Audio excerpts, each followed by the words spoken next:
Aku tak sangka weh. Kalau rumor ni betul, aku rasa kematian Spider-Man ni memang buatkan aku susah gila nak move on dengan movie Avenger Doomsday ni. Okey, ini adalah rumor berkaitan Avenger Doomsday. Again aku cakap rumor ni guys. Ada rumor yang mengatakan Tobey Maguire akan mati masa dia cuba mempertahankan universe dia daripada dimusnahkan oleh X-Men.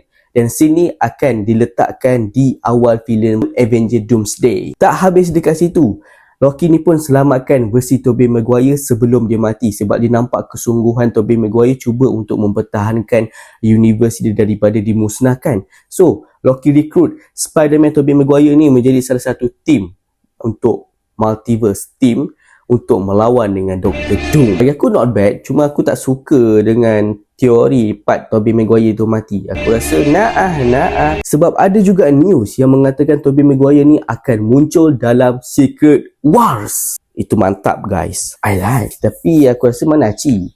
Team Spider-Man ada berapa ketul je nak lawan dengan X-Men yang ramai tu. So korang rasa rumor ni masuk akal ke tidak? Korang rasa akan okey ke audience bila tahu Tobey Maguire ni akan mati di permulaan filem? Share pendapat korang dekat dalam komen.